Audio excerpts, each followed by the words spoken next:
좌법, 그 다음에 인종법, 그 다음에 거법, 이런 얘기들이 있어요. 요거를 잘 이제 여러분이 기억을 하셔야 지금부터는 이제 풀리는데 아주 간단해요. 논리는 이렇습니다. 어떤 사람이 정묘예요. 이분이 정묘야. 이 정묘라고 하는 분은 당연히 천간과 지지, 다시 그래서 일주, 딱 두 개의 관점에서만 볼 수 있단 말이에요. 정묘는 십성으로 본다면은 인성이지만, 십성으로 보면은 12운성으로 보게 되는 정이 묘를 봤을 때 우리 이것을 정묘는 병이라고 얘기한다. 병이라고 얘기한다. 다시 12운성 체계로 일간과 일지 두 가지 단순한 관계를 보는 관계를 우리가 병이라고 얘기하지만, 그 병이라고 얘기할 수 있는 두 개의 관계만을 얘기하는 것을 우리가 이걸 봉이라고 얘기한다. 봉법이라고 얘기한다. 네, 봉법이라고 얘기한다. 네, 봉법의 한문을 보시면은 뭐 간단하게 쓸 수가 있겠네, 그렇죠? 만날 봉자를 딱 써가지고 한문으로 보시면 이렇게 적어놨어. 이건 뭐 굳이 배우실 필요는 없어요. 이런 봉법을 쓴답니다. 자, 그런데 이 봉법이 제 첫 번째 있고 좌법 세 번, 인종 네 번이 거법이 있는데, 이제 봉법이 뭐라는 걸 알았어요. 왜 봉법을 우리가 저 어려운 단어를 알아야 되는가? 약간 차후 설명드리고, 두 번째, 이 사람의 이렇게 지지를 보니까 지지가 지장간이 묘가벌이라고 하는, 하나는 정인이고 하나는 편인이지만, 우리는 대개 아까 이런 걸 배우셨어요. 양포태라고 하는 단어를 배우셨어요. 그렇죠? 그래서 무엇인가가 두 개가 똑같이 나와 있다고 하는 것은 결국은 지지가 왕지인 경우, 좌오묘유잖아. 그렇죠? 좌오묘유는 지장간이 오화에 오병기정 빼놓고는 뭐예요? 전부 다 두 개씩밖에 없어요. 양이냐 음이냐 두 개밖에 없어. 이랬을 때 우리는 대표적으로 양간만 갖다 쓴다 라고 하는 이 양포태법이 있지만, 그러나 두 개 다 같이 우리가 묶어서 뭐라고 얘기하냐면 그냥 육신법에 의해서 인성 이렇게 얘기를 하는 거예요. 이걸 갖다 쓰라고 하는데 둘 다 똑같아요. 정인 편인 구별하지 말고 그냥 육신법으로 인성 이렇게 얘기한다. 육신이라고 얘기하는 것은 여러분 다시 한번 제가 기억을 되살피면요, 6개의 신이에요. 6개의 신은 나라고 하는 일간 플러스 비, 시, 재, 관인, 비겁, 식상, 재성, 관성, 인성을 우리가 육신이라고 얘기를 한다. 이 육신에다가 플러스 양, 오, 행을 나누면 어떻게 된다? 십성이 되잖아요. 그렇죠? 비겁을 음양으로 오행으로 나누면 식상이 비견이나 겁재가 되잖아요. 그렇죠? 이렇듯이 인성도 음양 오행으로 나누면 편인이냐 정인이 되듯이 그렇습니다. 그래서 우리가 육신 그러면은 비식적 관인을 얘기를 한다. 그래서 육신법에 의해서 그냥 인성 이렇게 얘기를 하고, 자, 그리고 나서 보니까 요거를 우리가 대입을 할 때 보시면은 정인의 관점이 됐든 편인의 관점이 됐든 인성이지만, 정인을 예를 들어서 여기다가 이렇게 됐을 때, 그 다음에 얘를 가지고 이렇게 됐을 때 전부 다 왕지는 무조건 자기 지지에 들이대면은 딱 두 가지밖에 안 나와요. 뭐가 나오는지 아시죠? 제왕하고 권력밖에 안 나와. 그래서 우리가 무조건 왕지가 딱 나오면 무조건 록왕 이런 단어를 기억하셔야 돼. 그래서 갑이 묘를 보게 되면은 제왕, 킹이 나오고, 그 다음에 이 편인이 같은 오행이죠. 비견을 봤죠? 비견을 보면 무조건 뭐예요? 걸록이에요. 그래서 예를 들어서 을묘는 걸록이잖아. 근데 얘가 묘 갑을 하면 얘는 제왕이지만은 얘는 뭐예요? 또 걸록이라고. 그래서 비겁이 킹이야, 로광이야. 그 고집이 세야 안 세요? 세. 그래서 신유 임자는 뭐예요? 3대 고집이 이렇게 얘기를 하는 거예요. 내가 걸록제왕하게 들어와 있기 때문에. 정묘는 인성이 뭐예요? 편인은 을묘는 걸록에 들어와 있네. 이 사람 내가 제왕. 그래서 우리가 이거를 두 개를 합쳐서 인성이 록왕에 들어와 있다고 얘기를 해. 그러니까 비겁이 록왕에 들어와 있으면 어때요? 나는 고집도 세고 자존심도 세고 지기 싫어하죠. 여기는 인성이 록왕이라는 건 뭐예요? 나는 공부에 가난한 지고 싶지 않아, 이런 뜻이에요. 만약에 식상이 록왕이라고 하는 건 뭐예요? 공부하시는 분이에요. 여러분, 사업가예요? 공부하시는 분이에요. 이분이 사업을 했다 하더라도 종국에는 어떻게 하는 거예요? 종국에는 이 멘탈을 파는 쪽에 가셔야 돼. 정신의 영역으로 가셔야 된다고요. 이거를 반드시 이 세 가지 관점에서 여러분 이걸 놓치지 마셔야 돼. 자, 그러면은 록좌 병국이란 단어, 왕좌 병국이란 단어를 여러분 이해를 하셨다면, 이번에는 인종법에 대해서 본다면은 아까 보니까 없었어요. 무엇이 없었냐면은 보니까 인성유에는 비식재 관이 없었단 말이에요. 그래서 이분이 예를 들어서 이 정화일간의 입장에서 식상이 예를 들어서 무토 토지만은 무토 또는 여기 기토가 이렇게 있었을 때 없으니까 우리가 불러와야 돼. 인종을 해야 돼. 인종 했을 때 무토가 묘에 오게 되면 어떻게 들어와 있나요? 무묘 목 이렇게 목욕으로 놓여 있네요. 목욕, 그렇죠? 목욕으로 놓여 있을 때 우리는 뭐라고 했냐면 욕, 종, 병, 궁에 놓여 있죠. 욕, 종, 병, 궁이야. 이게 무슨 얘기일까? 쉽게 말해서 식상이 욕종이야. 식상이 욕종이니까 지장간에도 없고 천간에 드러나는 것도 없었구나. 그렇죠? 그러니까 어떻게 됐어요? 불러왔구나. 왜? 종은 인종, 불러왔다는 얘기잖아요. 이런 얘기를 여러분이 알 수가 있어. 그래서 욕종병경하면 무엇이 식상이 없으니까 외부에서 수혈해 왔구나. 수혈해 온 것을 일지병궁이라 곳에 들이댔더니 식상 욕종 병궁이야. 식상이 욕의 병에 들어오게 되면 욕은 어떤 기운이에요? 욕. 식상이 욕종. 멋내고 감성계가 활동적이고 한량 기운이 있고 자기를 드러내는 곳이죠. 병종이 들어와 있네요. 역마가 들어와 있네요.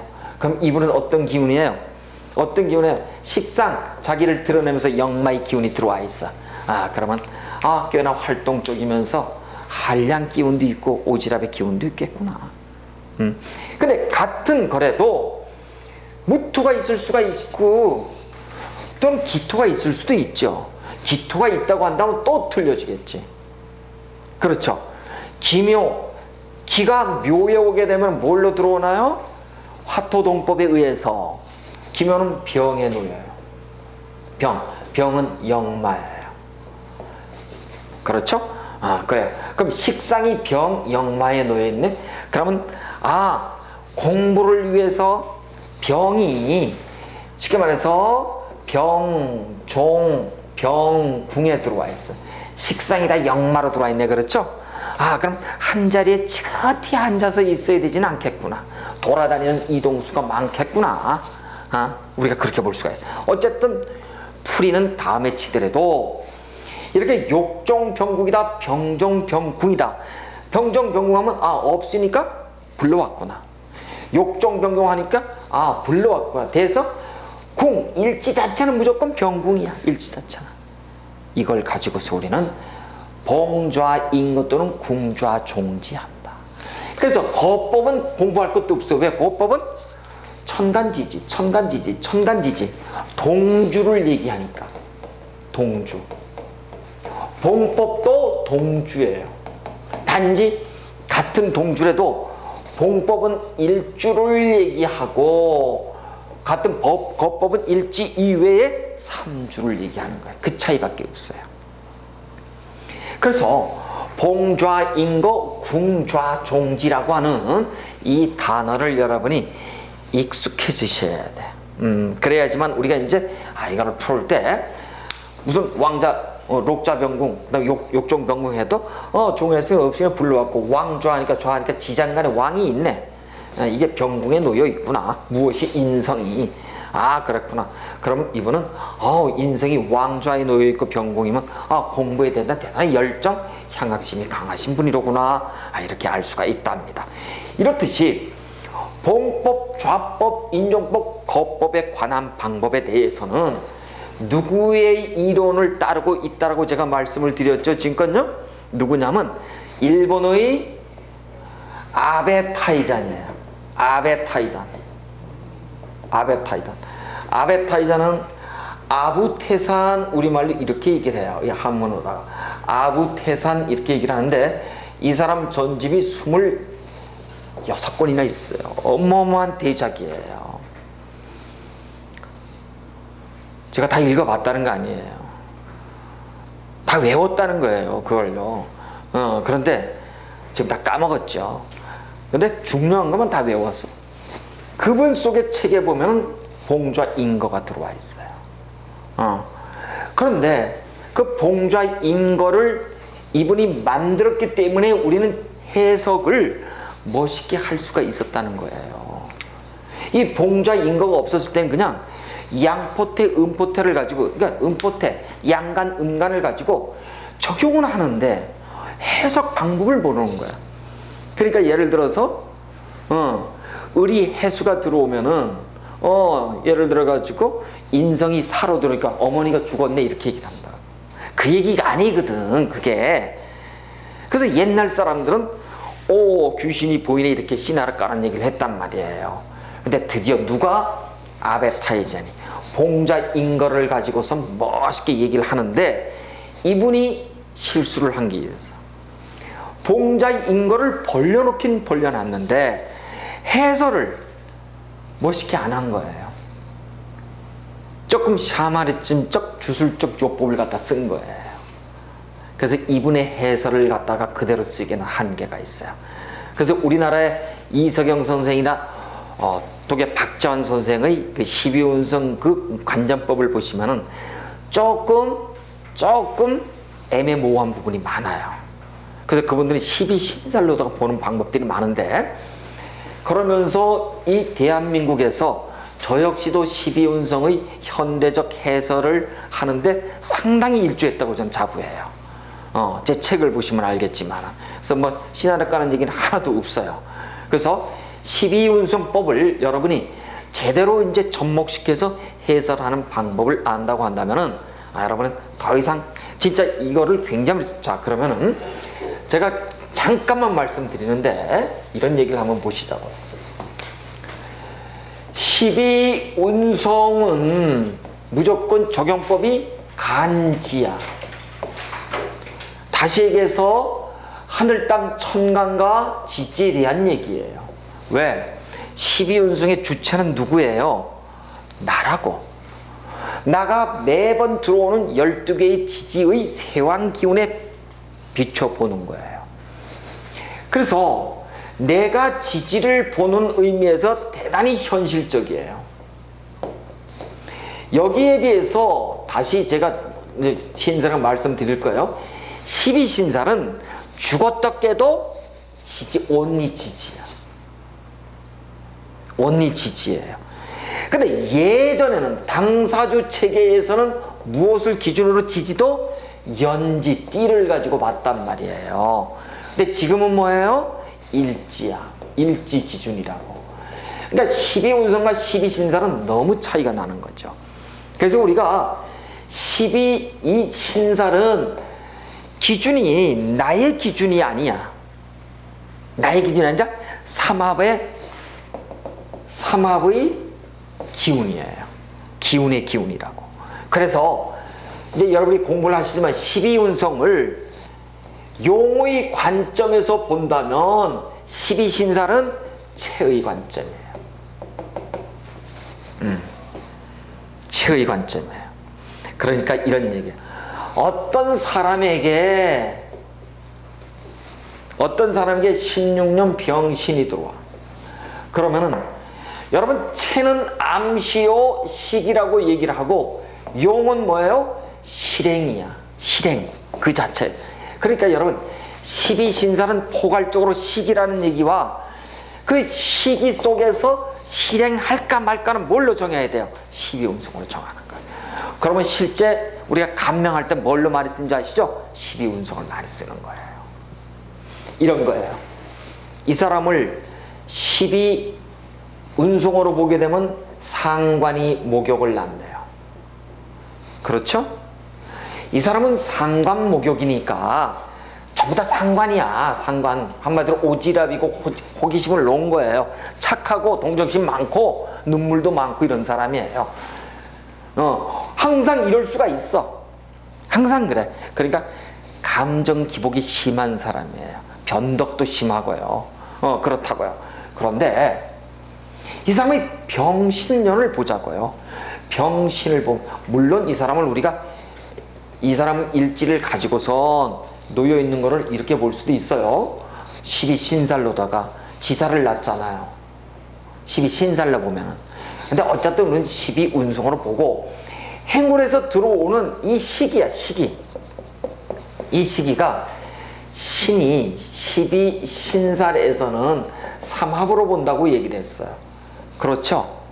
삼합으로 보면은 이 신이 뭔지 아시는 분? 해, 묘, 미 삼합에서 신이 들어오는 것은 어디로 들어오나요? 여기로 들어오잖아요. 여기로. 뒤에 들어오잖아요. 뒤연방겁에. 아직 안 배우셨어. 괜찮아. 이걸 우리가 겁살 이렇게 얘기해. 겁살은 주어가 누구예요? 나야, 나. 겁재천재에서. 그럼 이런 얘기야. 자, 금년은 겁살의 시기야. 나로 인해서 동료와 동료끼리 관계 속에서 내가 뭘 하는 거예요, 지금요? 오지랖을 부린다는 거예요. 그러니까 틀림없이 동료와 동료의 관계 속에서 어떤 일거리를 통해서 내가 오지랖을 부리는 해. 그러니까 다시 얘기해서 시기는 뭐예요? 겁살의 시기예요. 겁살은 내가 주어로서 내가 어떻게 된다? 반드시 팍 남의 거를 먹으려고 가다가 망신당하는 거예요. 그러니까 반드시 이 시기에는 너는 반드시 남의 걸 먹다 망하는 것이 아니라 그 시기가 뭐예요? 너는 남의 것을 조심해라, 이런 뜻이야. 그러니까 다시 얘기해서 12운성의 목욕, 너 오지랖을 타인의 어떤 것을 너가 욕심을 부리거나 이러지 말아라, 이런 뜻이에요. 그래서 우리가 다시 배울 거예요. 이 다음에 다시 배우지만, 저번에 우리 선생님이 말씀하셨지만 12신살과 12운성은 동시에 놓고 동시에 갖다 쓰면은 이런 결과가 나와요. 어떤 사람이 경진이에요. 이 사람은 12신살로 보면은 화개야. 근데 12운성으로 보면 양이야. 도대체 해석이 안 돼. 이런 얘기예요. 그래서 우리가 볼 때는 무조건 나와 일지를 볼 때는 뭘로 본다고요? 12운성으로 보고. 왜? 이건 실행의 단계니까. 행운에서 들어오는 건 뭘로 보는 거예요? 시기니까. 이거는 신살로 보는 거예요. 아셨겠죠? 신살은 행운의 시기다. 그 다음에 12운성은 내가 앉은 자리가 뭐예요? 현실이잖아. 그쵸? 왜? 그건 12운성은 일간이 져주는, 왜? 천간지지에 대한 얘기니까. 일간이 행하는 그 행위의 결과를 보는 거야. 그러니까 실제적인 거죠. 12신살은 뭐예요? 그냥 그 자체야. 그냥 지지에 대한 식의 동태만 보는 거야. 그래서 우리가 체용의 분화법칙을 아셔야 돼. 그래서 신살이 12신살이 훨씬 12신살에 대한 얘기가 훨씬 오래돼 있어요. 12운성은 그 뒤에 후학들이 갖다가 이렇게 저렇게 갖다 붙이는 과정에서 여기까지가 일본인 아베타이잔이 한 거예요. 나머지 해석에 대한 거는 뭐예요? 우리 젊은 학자들이 한 거예요. 그래서 12운성 해설법에 있어서는 한국이 일본보다는 훨씬 앞서가 있습니다. 그래서 제가 예전부터 제가 예고하지만은 십이운성법을 모르고서는 절대 앞으로는 사주간명을 할 수 없다. 지금은 모든 사람이 십이운성 다 공부해요. 하지 마라 선생들이 자평면허한 사람들도 이 공부하고 있답니다. 그래서 앞으로 몇 년 내에 십이운성 또는 공망, 십이신살법들이 그 자체가 대세야. 그러니까 여러분은 어떻게 보면 행운아일 수도 있어요. 미리 남들이 할 걸 미리 공부하는 거니까. 그렇습니다.